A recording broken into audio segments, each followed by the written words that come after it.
Why are revenge stories so interesting? It's well believed that we humans tend to enjoy pieces of media that we can relate to. Of course, this isn't me saying that all forms of media that you consume have to be relatable, but look at some of the most popular television and movie genres out there.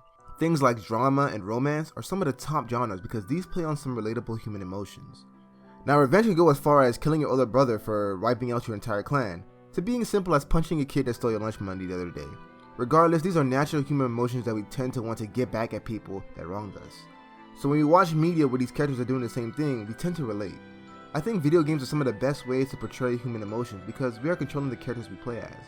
So our decisions and actions become more personal throughout the gameplay. So today, I want to talk about a particular game I played recently, and it best describes why revenge stories are so good and how a perfect one is created. So today, let's talk about Tales of Berseria.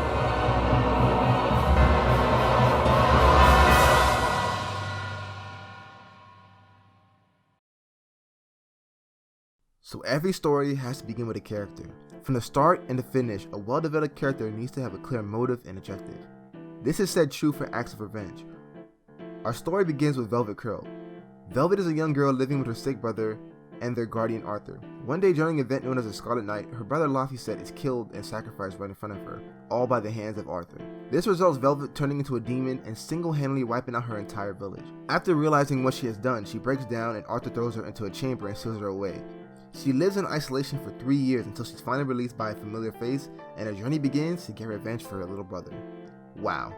This is a great way to start a revenge plot. We have our character and we understand what she wants, her motives, and her goals. So already we have a connection with Velvet. We also get a glimpse of the type of person Velvet is through interactions with NPCs and her inner monologue. So once we reach the 3-year time skip, we can clearly hear and see the difference in Velvet's personality and character. Velvet's goals are well established to kill Arthur and find out the reason why he killed her brother. While very cut, clear, and simplistic, the audience is already sold on Velvet's reasoning after everything we just witnessed. A great revenge story is just as much about the antagonist as it is about the protagonist. When you focus solely on the hero, the story becomes a bit predictable. Some revenge movies and television shows rely heavily on the hero's point of view of the villain, so sometimes it seems that the audience is only given one perspective. I believe that sometimes in a different perspective, you can make the audience question the protagonist's methods and their motivation.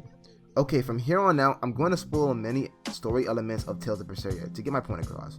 I'll leave a timestamp either here or in the description of the video to when I'm done spoiling. So with that being said, let's go. So the game continues and Velvet's adventure begins. It turns out that Arthur, who now goes by Artorias, has now become a hero of the world and a leader of a group called the Abbey. The world now refers to him as a hero, but no one knows the truth behind the Scarlet Knight and what he did. Here we see other perspectives of Arthur. Okay, so remember the spoiler warning I just mentioned? Okay, now we're about to go balls deep. So at the end of the game, we find out that Arthur's wife, Velvet's sister, was killed the same way Laufeyset was, in front of Arthur. And ever since that day, he vowed to rid the world of demons. So in order to do this, he had to merge with a demon called Enominat and drain something called malevolence, which is known to turn people to demons, out of everyone in the world. But doing this will put everybody in a zombie-like status. It also turns out that Laufeyset didn't actually die. He was sacrificed to become Enominat. Okay, this was a lot of information, so let's backtrack. Put yourself in Velvet's shoes. She killed so many people and ruined so many lives just to kill Artorias. Just to find out that her brother is now alive and Artorias had a valid reason for his actions. I think the scene where Velvet breaks down, realizing what she has been through and questioning what she has been doing this entire time is really powerful. Sometimes when you begin to humanize your enemy, you become an enemy of yourself. And this leads me to the final point of a good revenge story. It's the ending, the reward. Once you get revenge, what happens? Does life keep going on? In my opinion, revenge is a cycle. Once a person gets their revenge, someone else who has been affected will seek their revenge, and the cycle continues. This is why I think the final part of Tales of Berseria is so well done. It doesn't just half-ass us with Velvet all of a sudden becoming a good guy and trying to redeem herself. Instead, she ends up sacrificing herself to keep Enominat, who is now her brother, sealed away by letting him consume her malevolence while at the same time consuming his malevolence with her demonic powers. So it's like a never-ending cycle. You see what I did there? This way, the world won't become zombie-like and Enominat's powers can be suppressed for all eternity. Although this ends Velvet and Laufeyset's story, it kind of gives Velvet a little redemption or atonement, which I think is the best way to end a story like this. Now I want to touch on a point that I mentioned earlier, humanizing the enemy. Like I stated before, I believe that this is an important factor of all revenge stories. The villain shouldn't be painted as a person who wants world domination or destruction of the earth. The villain is only a villain through the eyes of our hero. So when revenge-driven stories try to paint the villain as an international threat instead of an individual threat, it begins to lose its substance. I also believe that you should be careful how much you humanize the villain. I don't think the best thing to do is to force your audience to build a connection with the villain. I think you should only let the audience see another perspective of the villain to kind of understand why they did the things they did. Now let's talk about The Last of Us 2. Now I think the game's story was pretty solid. Despite all its flaws, I fairly enjoyed the story, and I think it suffers from the point I just mentioned, the overhumanization of a villain. The overhumanization of a villain could sometimes work against you. Look at Abby. We witnessed her kill Joe, who was a beloved character from the previous game. And literally after we witnessed her kill such a staple character, the game literally forces you to play as her. And we don't even know her motivation or reasoning of killing Joe until later on in the game. I do enjoy the fact that we get to play as a villain, but I generally thought that it would last for a couple minutes, maybe 20 to 30 minutes, and we would understand why she killed Joe.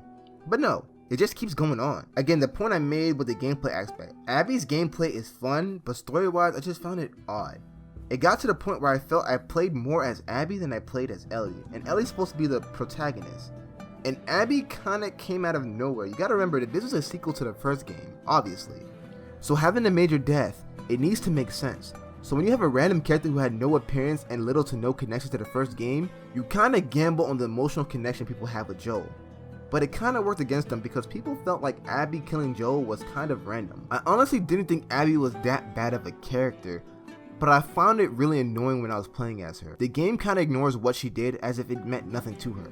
Abby's gameplay story felt more like a slice of life than it did a humanization of a villain. Revenge is more than just a genre.